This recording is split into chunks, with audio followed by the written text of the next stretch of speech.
I just got back from China, Joe and Mika, and I tell you, it's talk about a revelation. In 1 minute, when you see 50 cities as big as Philadelphia, when you see trains you can get on, where they put the Coca-Cola or whatever, the Diet Coke, on your table, and the train's going 200 to 300 miles an hour and it never moves. I mean, they are so far ahead of us in technology and building. Their construction rate. They built Padang there in Shanghai. In like 4 years, they built a city like New York. It actually looks as beautiful as Chicago in many ways in terms of architecture.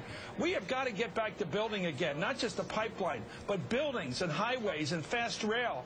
I'd like to see the two parties make a really big compromise, maybe with Republican efficiency and Democrat idealism combined for once, and actually build back America. We are really, really slumping right now in terms of the world. We do have to rebuild America. You go overseas, you come back home, you fly into JFK, then you try to drive out of JFK, you try to get back into the city. It's an absolute nightmare. We're the ones that look like a third world country. There are compromises that have to be made on Keystone, on the minimum wage, on getting Americans back to work. We've got a great opportunity over the next 10 years with the energy revolution to rebuild this country.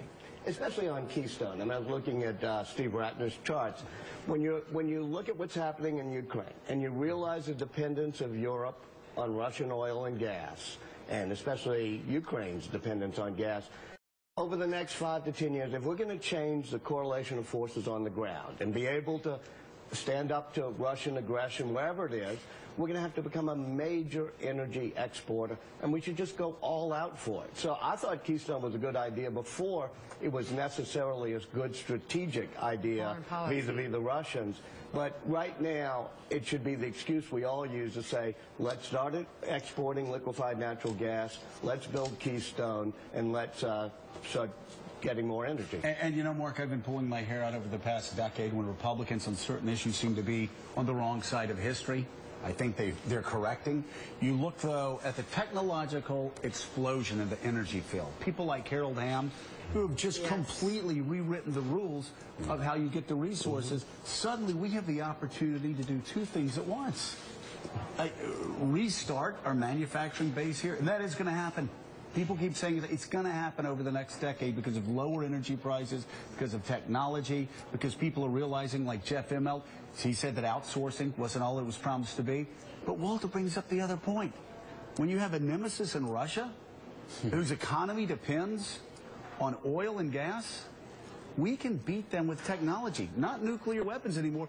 Technology that not only hurts them and hurts their economy, but actually puts Americans back to work. To get a big energy bill requires Democrats to accept that the short-term fossil fuel is part of our energy strategy, and it requires Republicans to not deny that we need to deal with climate change.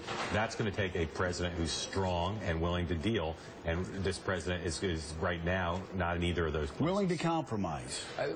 Chris said it a second ago really well.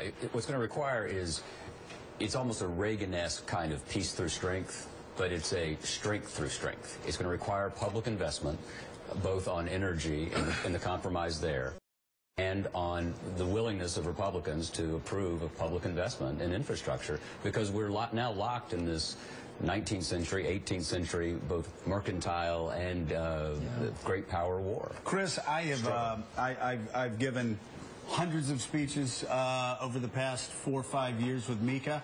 And we've said the same thing to Democratic groups that we've said to Republican groups, the same thing to Democrats as we've said to Republicans.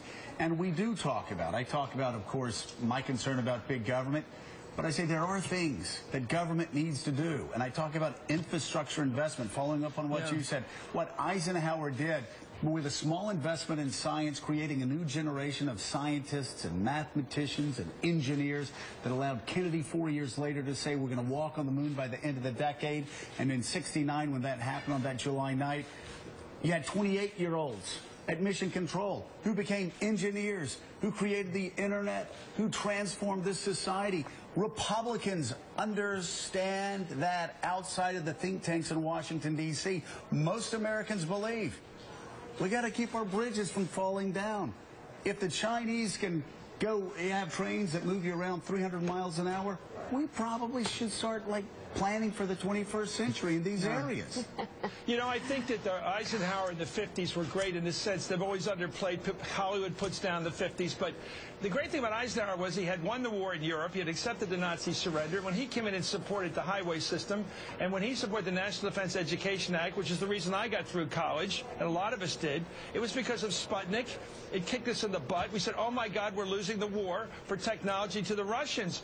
And I think perhaps when China passes us in GDP, whenever that happens, it may have already happened by certain counts, we're going to wake up and say, we are not doing what we as Americans have to do. And the tragedy today, Joe, is that it's politics. The people that want to go out there and spend the money are the Democrats, but the public doesn't trust the Democrats to spend money because they blow it away. They pee it away in many cases. They just do. Look at the stimulus package. Republicans are trusted more in efficiency, but they don't want to do it. So you have the people that want to do it who aren't trusted, and the people who are trusted who don't want to do it. We have got to get together on efficiency and ambition for our country. And, Joe, I think you're at the center on this, and that's the things you talk about are so right. Get it together, and they got to stop just running against each other, and for at least a couple months a year, figure out how they can serve the country. At least a couple months a year. I'd like to see maybe after this election, maybe in June, they say, oh, we're going to do immigration reform in those magic little 2 weeks in June. It's really pathetic. It's really pathetic. I think if the president really wanted to have, the final 2.5 years, you could figure out a whole lot we could do together as a country, and it would be insane to go against it. And it's just like Eisenhower did, with not only the interstate highway and the space shuttles, but things like the internet. That type of national commitment is crying out to be made. National service is a commitment crying out to be made. Energy. It just seems to me that an infrastructure bill, energy, all those sort of things, we could say, okay, for the next couple of years, we're going to put aside politics and get these done. And we talked about Eisenhower. Eisenhower was a conservative. He was a conservative with a small C and a big C when it came to economics. He didn't trust the government. He didn't trust bureaucrats. But he understood about investment that made America safer and stronger.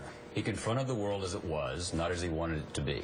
And when he came in and people wanted him to repeal the New Deal, he said, anyone who takes on Social Security at this point would be mad. And so he dealt with the world as he found it and made it better. Chris Matthews, thank you. We'll be watching Hardball, 7 o'clock Eastern Time. Walter, and with us if you can. Dr. Matthews now. Yes. A well-deserved degree.